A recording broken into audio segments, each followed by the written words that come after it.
Niggas think I'm fighting to save the day, but really, nigga, I just like to fight. So the chapter starts off and we're already seeing dead people. Call me Kendrick. As it turns out, Chihiro just finished packing up all these NPCs, and in doing so, he unintentionally ends up saving this guy right here named Hakuri Sazanami, and he's basically this manga's version of Zenitsu. Chihiro and Hakuri get to talking about the Rakuzaichi auction, and Hakuri says he wants to destroy the event. He then talks a little bit about the Sazanami family, saying that when they're born into the family, the kids get trained at a young age so they're strong enough to protect the auction with their lives. And I couldn't imagine being one of the Sazanami kids. You're telling me that as soon as I'm old enough to walk, I gotta start training to fight against grown men for no reason? I can't even enjoy being a kid for real. Having opposition at 8 years old is insane. Like, dog, what did I do? Hakuri also says that since he was the weakest kid to ever be born into the family, he got disowned, and says that both living and dead people get sold at the auction, and that's basically why he wants to stop the Rakuzaichi. But I want y'all to take a look at Chihiro's face after Hakuri was done talking. Boy, ain't no way, boy. He has the straightest face imaginable, and just by looking at him, you can tell exactly what he's thinking. Stop fucking crying, bitch. Where?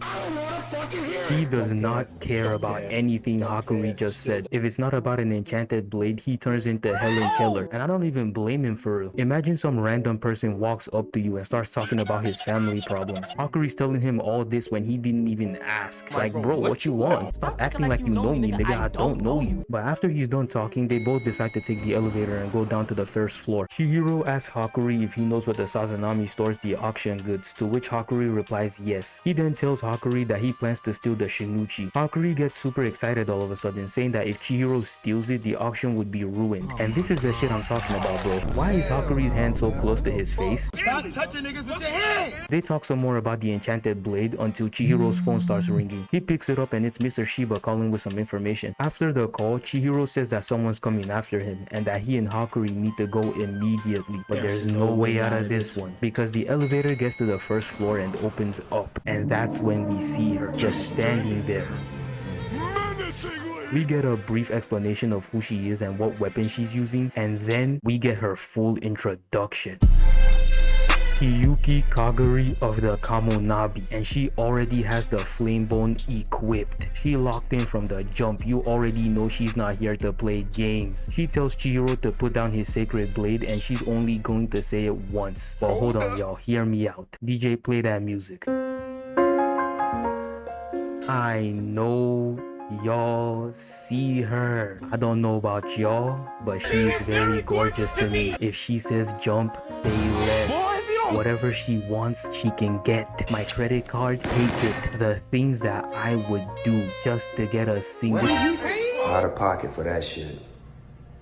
Way out of pocket. What do you gain from that? Chihiro looks around and notices that everyone who was in the building is gone. That's when this guy, hold on bro, I know that ain't who I think it is. It's Sentomaru from One Piece. Shut your lame ass up, nigga. He says that they're in some kind of magic sumo ring separate from the real world, and that no one is going anywhere until the fight is over. Chihiro isn't really trying to fight, so he says, listen, I'm not interested. But she's not trying to hear all that, so she rushes in with a right hook using the flame bone, but he blocks the attack with his blade. This is where Hiyuki starts to interrogate him about the cloud gouger, but as we know, he broke it during his fight with Sojo, and even after he tells her, they still think he's lying to them. Chihiro tells her that he has no interest in killing her, but bro, you already tried this before and it didn't work. You can't talk no jutsu your way out of this. Shut up and box. She tells him that anyone who wields a sacred blade is selfish and that it should be used for the benefit of the nation. And when you hear something like this in an anime, best believe that shit is fake. The world government had Doflamingo on their side, saying that he was for the people, but bro's got a longer list of allegations than whatever's in EDP's homework folder. If the Kamunabi gets the sacred blade, I know for a fact it's getting misused some way, somehow.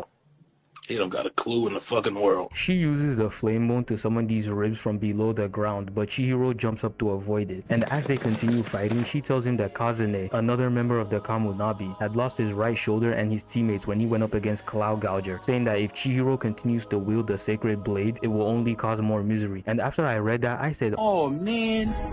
I'm very sorry and I apologize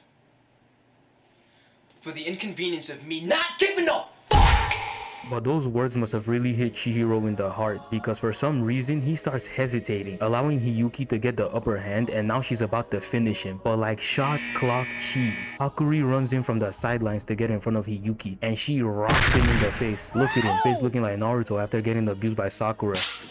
But I can't even lie, he's a W mans for that, I respect it. And he even gives Chihiro some motivation, saying that he saved him twice, the first time being when he fought Sojo in the city. And he sums it up by telling Chihiro that his katana suits him. Hiyuki heard that whole speech and she said, Who the fuck is this nigga? She tells Chihiro that his katana should be in the hands of the Kamunabi, and that if he's really a good guy, he should hand it over. And then she gives him two options, give up the katana or die. Like damn, that speech didn't change your mind? Not even a little bit? You have no soul. She tells him that she doesn't like killing weaklings. She knows that if Chihiro was able to kill Sojo, it means that he hasn't shown all of his skills yet. So if they're gonna fight, then no more holding back. Chihiro thinks about his options, but long story short, he said, fuck no baby.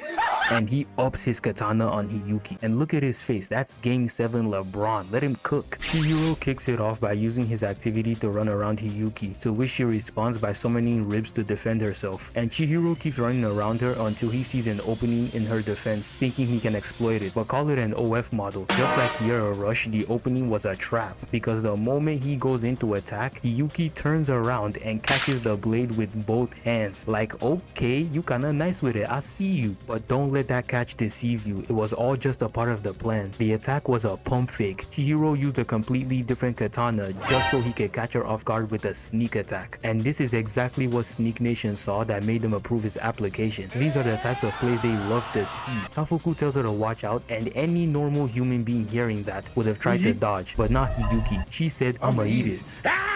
Turns around and she takes the hit right on her forehead.